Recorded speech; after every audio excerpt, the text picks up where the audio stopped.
HOA parking grab versus sprinkler justice, a Pine Grove triumph.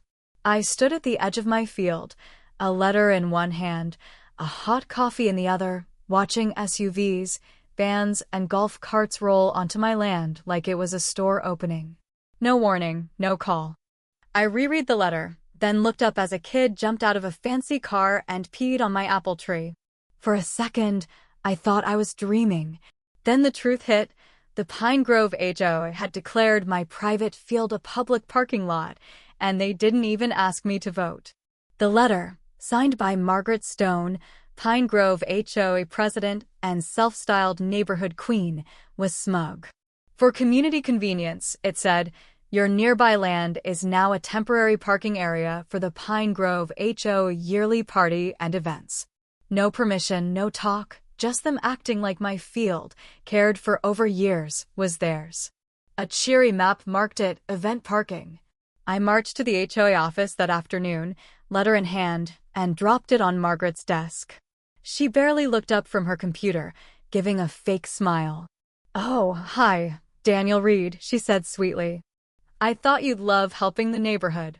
I told her my field wasn't empty, wasn't forgotten, wasn't public, it was mine. She waved a hand. Unused land is wasted land. This is for everyone's good. Everyone's good? Since when was turning my field into a picnic spot good for me? The next few days were awful. Cars poured in like they owned it.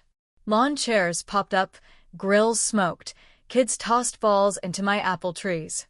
2 teens tied a volleyball net between my fence posts. No one asked, they just took. The HOA acted like it was a big party, not caring they had no right. What hurt wasn't just the rudeness, it was Margaret laughing with her friends about my old-fashioned land, like they were doing me a favor by wrecking it. That evening, watching the sun set behind a field full of vans, my anger turned to a plan. Pacing by my old shed, kicking grass, I tripped over a rusty hatch. My heart raced as I realized what it was, the old irrigation system my grandpa built. I opened it, finding a valve and pipes running under the field. A turn let out a hiss of water. It worked. A crazy, perfect idea hit me. I grinned as a splash wet a stray chair. They parked on my land? Fine, I'd give them a wet, muddy surprise they'd never forget. I felt calm, not because the problem was gone, but because I had a big, soggy plan. They wanted a party? I'd teach Margaret and her HOA about respecting boundaries. Before dawn, I grabbed coffee and went to the shed, excited like I'd won a prize. This wasn't just payback, it was fair. I dug through junk, finding Grandpa's irrigation plans behind old tools. Unrolling them, I smiled. Pipes, sprinkler heads, and drains covered the field.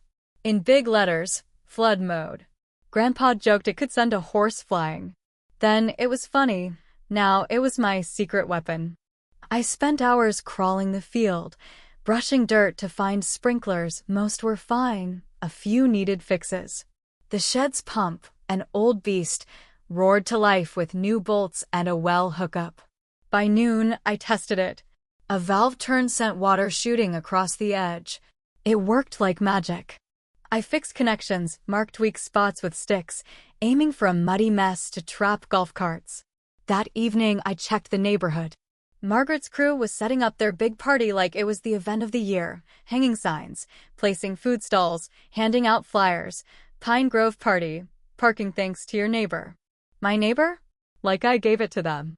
I crumpled a flyer, planning my timing. Too soon, they'd move. Too late, they'd leave. It had to hit when the field was packed cars, tents, grills, total chaos. So, I played nice.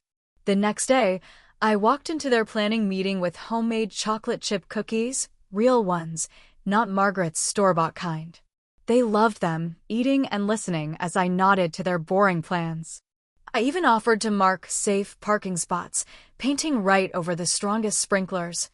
I suggested putting food trucks and the stage in the middle, perfect splash zones. Margaret, clueless, clapped. "I knew you'd get it," she said, thinking I'd given in. I smiled, imagining mud on her shoes. Nights, I worked on the system, oiling the valve for max flood. Days, I waved as they set up, hiding laughs when Margaret bragged about my team spirit. The night before, under stars, I checked every pipe. My field was ready, and I felt proud not just for the land, but for what I'd prove. I barely slept, heart pounding,